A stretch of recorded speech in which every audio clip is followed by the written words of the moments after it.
See student, today we are going to discuss that about the matrices, and in matrices adjoint of matrix.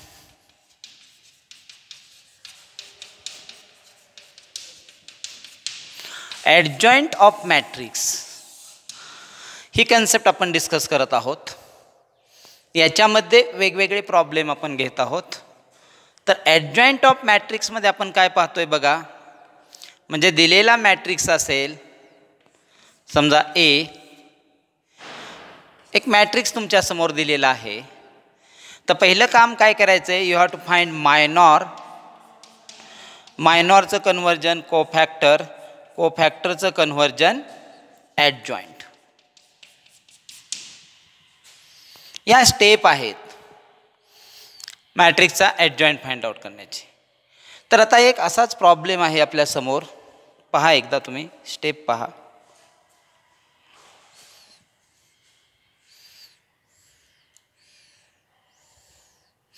Okay, now see there is given one example in our exercise.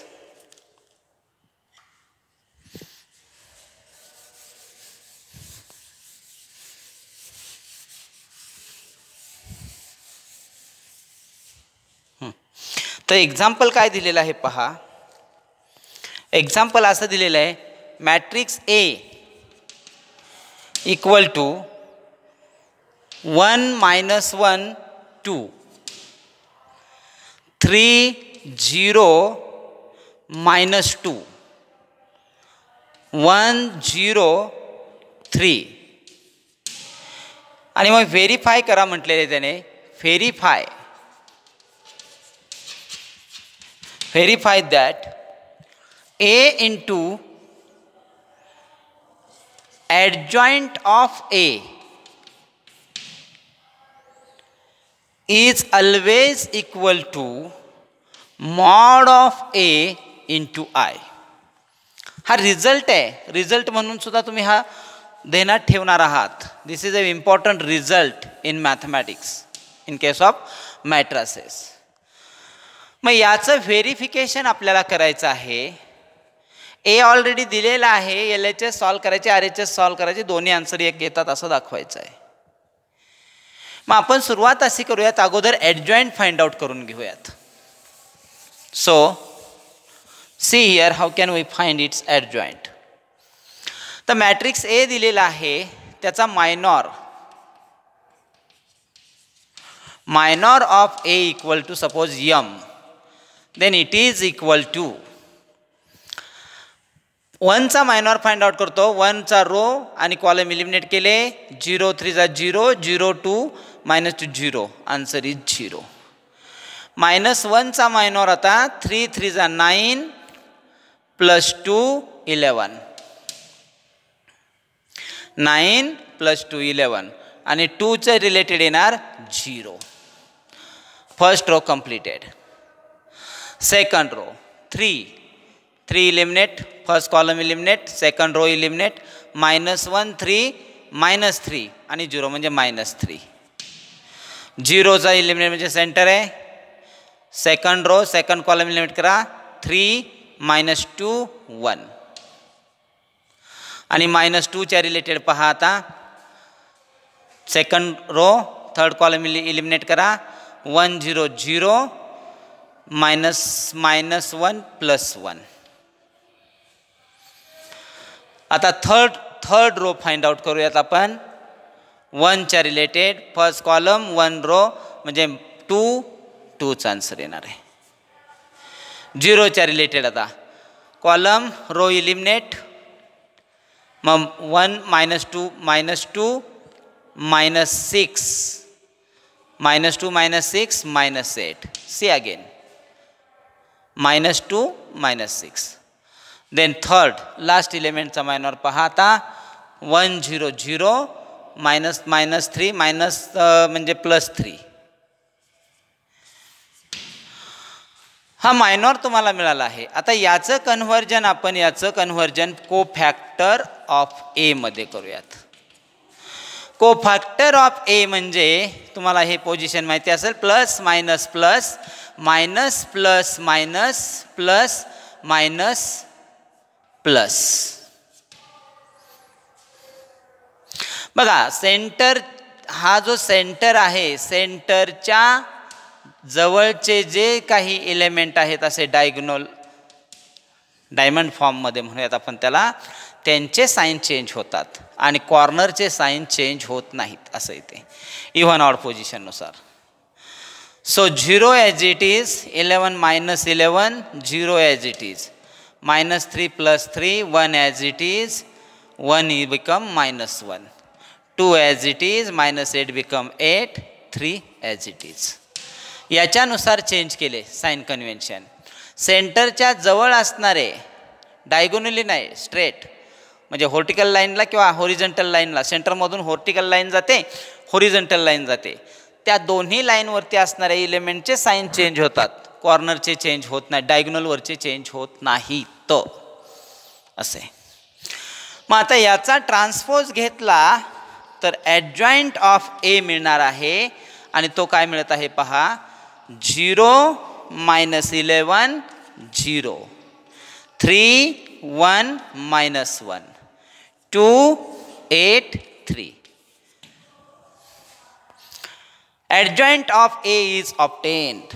पहा, adjoint of A is obtained. आपल्याला adjoint of A मिळालेला आहे. आता adjoint of A मिळाल्याच्या नंतर हे जे adjoint of A चा आन्सर आहे ते मी इथे लिहून ठेवतो. 0 3 2 -11 1 8 and 0 -1 3.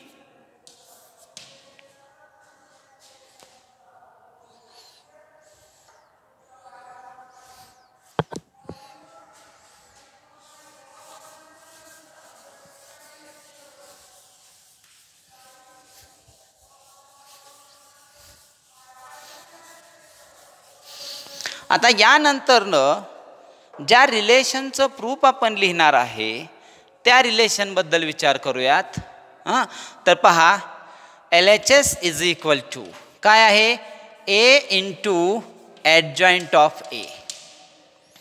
So it is equal to काय येत आहे पहा, 1 -1 2, 3 0 -2, 1 0 3 into 0 3 2 adjoint -11 1 8 0 -1 3 3. आता याचं मल्टिप्लिकेशन काय येत आहे पाहूयात. 1 0 0 +11 0 म्हणजे काय आलं, +11. बघा करस्पॉन्डिंग मल्टिप्लिकेशन, 1 3 3 -1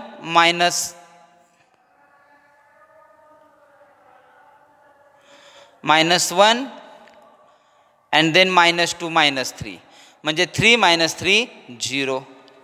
बघा परत एकदा, 3 -1 -2 -1 -2 become -3 +3 0. Again 2 -8 +6, 2 -8 +6 म्हणजे 6 + 2 8, 8 -8 0. Here we get 0. Similarly second, 3 0 0 0 0 0 0 0 0. Here is 0.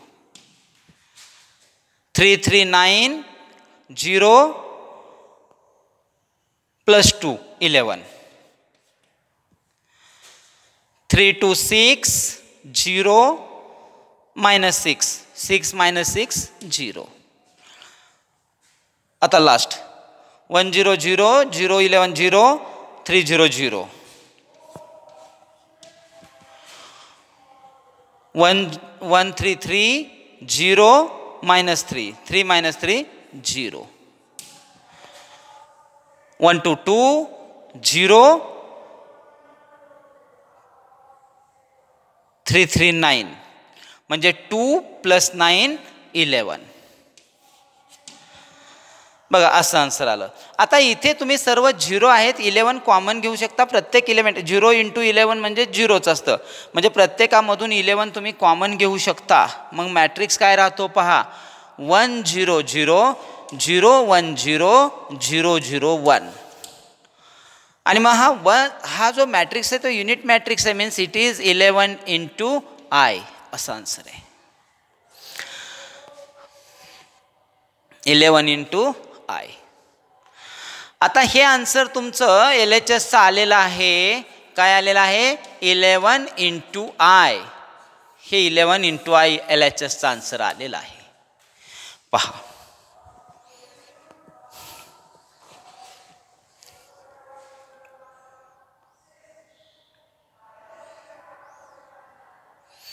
आता यानंतर RHSचा आन्सर पाहून फाइंड आउट करूयात आपण. RHSचा आन्सर फाइंड आउट करूयात.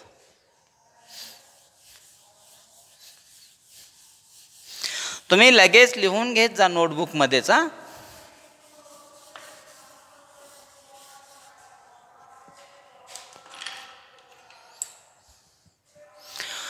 आता RHS काय होते आपली, प्रूव्ह दॅट साठी जे रिलेशन व्हेरीफायसाठी होतं ते mod of A × I. Mod of A इथं आहे, याचा डिटर्मिनंट फाइंड आउट करा. म्हणजे 1 × 0 3 0 3 0 मायनस 1 × 3 3 9 +1 11 आणि +2 × 0 0. So see here what happened. या डिटर्मिनंटचा आन्सर इथे लिहिलेला आहे. मग ते आन्सर आता लिहिल्यानंतर काय येत आहे पहा, डिटर्मिनंटचा आन्सर फाइंड आउट केल्यानंतरनं हे 0 झालं, म्हणजे 11 × I. मग इथे जर तुम्ही आता पाहिलं तर RHSचं आलेलं आन्सर सुद्धा 11 × Iच आहे. LHSचं आन्सर आणि RHSचं answer both are same. Therefore LHS = RHS and proof is completed. Result is verified. पहा, रिझल्ट आपण व्हेरीफाय केला आहे. अतिशय महत्त्वाचा रिझल्ट आपण इथे व्हेरीफाय केलेला आहे आणि तो कोणत्याही मॅट्रिक्ससाठी फॉलो होतो. काय रिझल्ट सांगितला बघा, ॲडजॉइंटच्या related.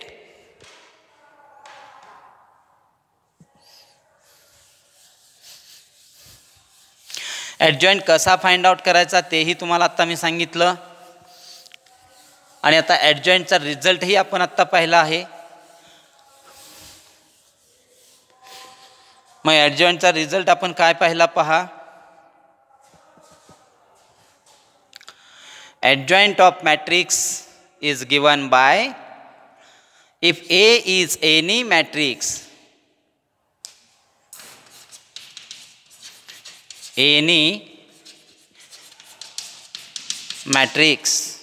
if A is any matrix, then adjoint of A into A or A into adjoint of A is always equal to mod of A into I, where I is the unit matrix of same order of A. बघा,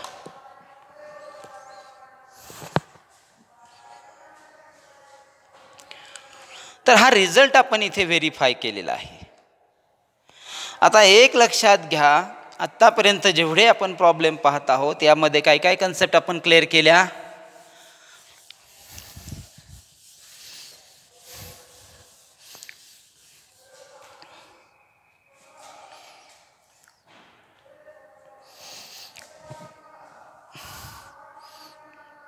Very first we had find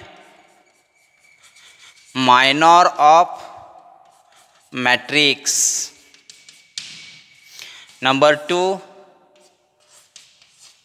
cofactor of matrix. Number 3,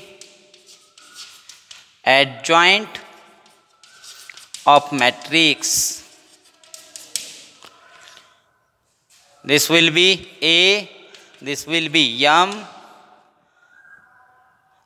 This given matrix A is here, then here is M, here is C, which is always denoted by A11, A12, A13, A21, A22, A23, A31, A32, A33.